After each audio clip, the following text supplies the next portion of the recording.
Masih bersama dengan Florata pagi ini pendengar, saya Desi Natalia masih terus bersama dengan Anda. Kita beralih ke informasi dari Kabupaten Manggarai Barat, di mana Kementerian Sosial menyerahkan bantuan senilai 74,7 miliar rupiah untuk Kabupaten Manggarai Barat. Diperuntukkan untuk apa dan bagaimana update-nya sampai dengan saat ini pendengar? Untuk mengetahui selengkapnya, kita sudah bersama dengan Fauzan Amar, staf khusus Menteri Sosial. Selamat pagi, Assalamualaikum Pak Fauzan.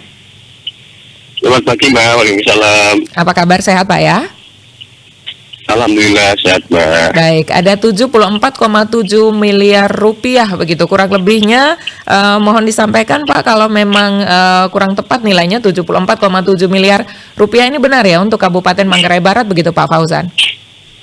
Ya benar Mbak. Oke. Benar. Ya, untuk bantuan ini apakah berupa bantuan uang atau berupa bantuan barang atau seperti apa Pak Fauzan, informasi selengkapnya?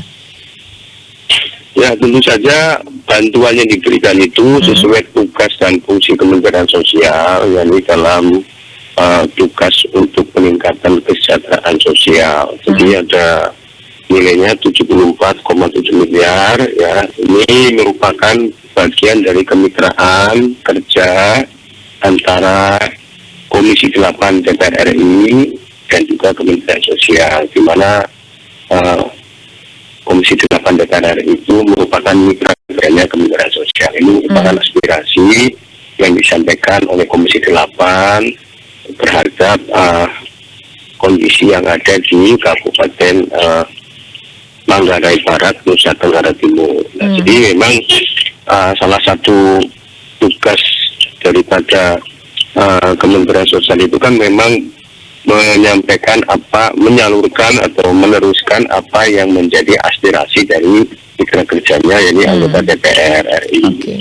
Nah, dalam hal ini bantuan yang diberikan itu mulai dari perlengkapan sekolah untuk 15 anak, ada juga adalah aksesibilitas berupa kursi roda dan tongkat adaptif untuk penyandang disabilitas, ada bantuan pemberdayaan ekonomi, dan juga ada bantuan kebutuhan dasar untuk warga lanjut usia.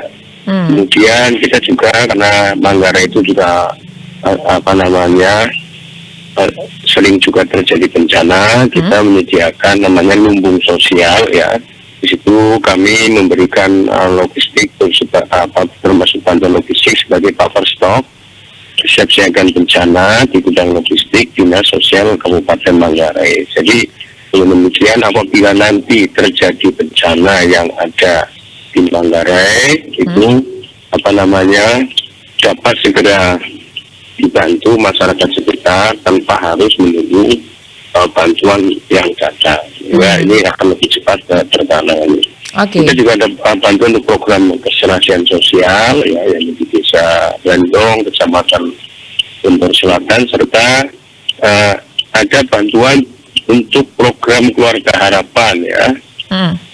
Program Keluarga Harapan ini untuk 20.887 KPM di Kabupaten Manggarai. Nah, jadi ini saya kira salah satu upaya ya, untuk bagaimana membantu masyarakat yang ada di Kabupaten Manggarai Barat, karena memang sebagaimana kita tahu angka stunting di Kabupaten Manggarai Barat ini menurut informasi dari Ibu Diah Pitaloka selaku Wakil Ketua Komisi 8 DPR RI termasuk kategori tinggi. Nah, kami hadir membantu untuk paling tidak meringankan masyarakat yang memang mengalami masalah terkait dengan kemiskinan. Oke, ya jadi semua jenis bantuan itu yang total nilainya adalah 74,7 miliar rupiah begitu Pak Fauzan ya? Iya, benar. Oke, ya kami juga membaca beberapa artikel yang menuliskan tentang pendapat Ibu Diah Pitaloka ini ya, Wakil Ketua Komisi 8 DPR RI yang menyoroti berbagai masalah sosial di tengah pesatnya perkembangan pariwisata. Apa kemudian hal-hal yang kemudian belum mungkin ya termasuk dalam 74,7 miliar ini ada masih yang kurang yang disampaikan oleh Komisi 8 Pak Fauzan? Halo. Ya, Pak Fauzan masih bisa dengar suara saya Pak? Ya, suaranya putus-putus Mbak. Halo. Putus-putus, ya. Sekarang sudah bisa dengar lebih baik. Sudah lebih jelas ya Pak ya? Iya, ya sudah. Oke, Pak Fauzan, kami juga sempat membaca ini tanggapan dari Ibu Diah Pitaloka, Wakil Ketua Komisi 8 DPR RI setelah melakukan reses, melakukan kunjungan juga ya di Kabupaten Manggarai Barat. Ada banyak sekali masalah sosial ini yang bisa menghambat perkembangan pariwisata di Kabupaten Manggarai Barat. Ini sudah kemudian hasilnya disampaikan kepada Kementerian Sosial, Pak Fauzan, untuk ditindaklanjuti begitu? Ya, tentu saja kalau terkait dengan masalah-masalah sosial memang menjadi tugas dan fungsinya Kementerian Sosial. Tapi kalau terkait dengan pariwisata, ya itu tentu menjadi tugas dan fungsinya Kementerian Pariwisata. Kami tidak memiliki kewenangan untuk melaksanakan tugas terkait dengan masalah pariwisata ini, Pak. Ya, setiap kementerian lembaga itu kan memiliki tugas dan fungsi masing-masing yang diatur oleh undang-undang. Ya.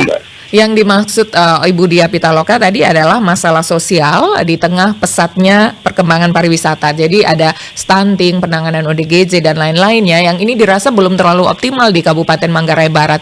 Apakah ini kemudian hasil dari temuan-temuan permasalahan sosial di Kabupaten Manggarai Barat yang menjadi destinasi pariwisata premium ini sudah diteruskan kepada Kementerian Sosial begitu Pak Fauzan? Sudah mengetahui ini? Ya, makanya kan tadi ada program Keluarga Harapan itu kan. Itu kan bantuan yang diberikan kepada kelompok penerima manfaat. Itu kan komponennya dari mulai ibu hamil, melahirkan, menyusui, sampai anaknya lulus SMA. Itu kan program Keluarga Harapan dibantu oleh negara, oleh dalam hal ini melalui Kementerian Sosial. Kita juga ada program Keluarga Harapan itu untuk lansia, ya, yang komponennya lansia. Ini juga bagian dari ikhtiar untuk bagaimana membantu masyarakat Manggarai ya agar mereka itu bisa menekan pengeluarannya melalui bantuan dari sosial tersebut. Sebab salah satu fungsi daripada bantuan sosial kan membantu menekan pengeluaran, ya kan.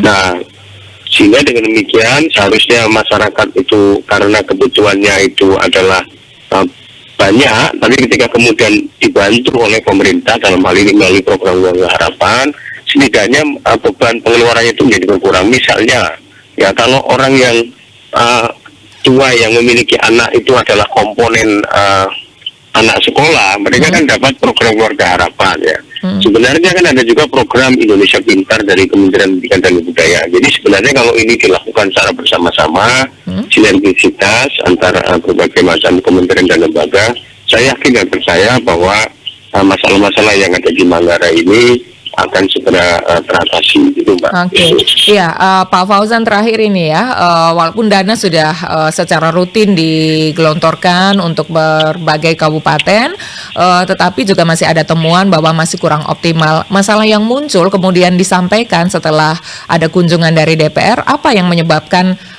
belum optimal ini di lapangan begitu Pak Fauzan? Apakah masalah klasik pendataan atau seperti apa kalau untuk Kabupaten Manggarai Barat? Ya, sebagaimana kita tahu bahwa masalah di kabupaten, di daerah-daerah di luar Jawa itu kan tidak semuanya infrastrukturnya itu kan memadai.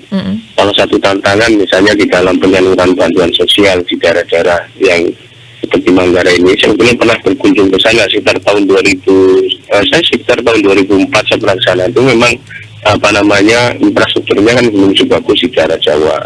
Sehingga kemudian penyaluran bantuan sosial pun juga mengalami kendala. Sehingga sekarang Kementerian Sosial pada penyaluran bansos kemarin itu menggunakan PT POS. Sehingga masyarakat yang ada di daerah-daerah terpencil itu, mereka dapat menerima bantuan itu sampai ke rumahnya.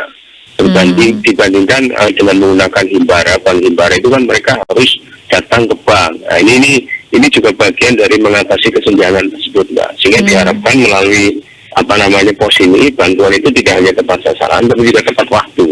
Nah, namun demikian soal masalah data ya saya kira itu dinamis. Ya, itulah mengapa sebenarnya Ibu Menteri Sosial itu di dalam mengupdate DTKS itu adalah setiap bulan sekali. Dan tentu saja yang mengetahui daerah itu warganya miskin atau tidak adalah pemerintah daerah. Oleh karena itu maka kami berharap agar pemerintah daerah juga mengupdate data kemiskinannya itu setiap bulan kan. Ya juga mereka itu misalnya sudah meninggal dunia atau mereka sudah graduasi ya, graduasi itu ada dua, ada graduasi alami dan ada graduasi mandiri. Kalau anak itu sudah lulus SMA, kan otomatis graduasi, Mbak, tidak lagi menerima PKH. Nah, ini tentu update data seperti ini yang tahu persis adalah pemerintah daerah. Maka kami berharap dalam hal ini pemerintah daerah untuk bekerja sama untuk bagaimana memutakhirkan data penerima bansos. Tujuannya apa? Supaya tadi bansos yang diterima itu adalah tepat sasaran, sehingga betul-betul sampai ke tangan orang yang berhak menerimanya. Saya kira gitu, Mbak. Baik, Pak Fauzan, untuk masyarakat di wilayah Indonesia Timur, NTT pada khususnya yang hari ini mungkin mendengarkan siaran kita, apa yang ingin Anda sampaikan selain pemerintah daerah diharapkan untuk betul-betul memperhatikan pemutakhiran data agar bantuan tepat sasaran? Ada hal lain yang ingin disampaikan? Masalah klasik mungkin yang biasanya hanya terjadi di wilayah Indonesia Timur, Pak Fauzan. Ya, pertama kami berharap masyarakat yang mendapatkan bantuan sosial itu gunakanlah sebagaimana mestinya. Jadi misalnya kalau memang digunakan untuk sekolah, ya PKH-nya untuk komponen sekolah, ya gunakanlah untuk komponen sekolah, bukan yang lain. Misalnya untuk beli kuota, untuk beli rokok, itu ya. Itu kan sesuatu yang menyimpang ya, karena kalau tidak digunakan sebagaimana mestinya, itu nanti akan berdampak pada masalah-masalah yang memang sosial yang seharusnya teratasi. Yang kedua, jika memang masyarakat bantuan yang diterimanya itu belum sampai, kita ada aplikasi cek bansos ya. Dengan melalui cek bansos ini bisa mengecek apakah bantuan itu sudah cair atau belum, apakah bantuan itu bisa diambil atau tidak. Nah, di situ ada informasi yang bisa diakses oleh masyarakat, dan itu tentu membantu untuk sekaligus memastikan bahwa bantuan sosial itu diterima. Kita juga ada aplikasi usul sanggah ya kepada masyarakat jika memang ada saudara-saudara kita yang memang seharusnya mereka berhak menerima tapi belum mendapatkan bantuan, masyarakat bisa berpartisipasi menggunakan aplikasi usul ya, mengusulkan orang yang memang berhak menerima tersebut, dilengkapi dengan data seperti KTP, kartu keluarga gitu ya.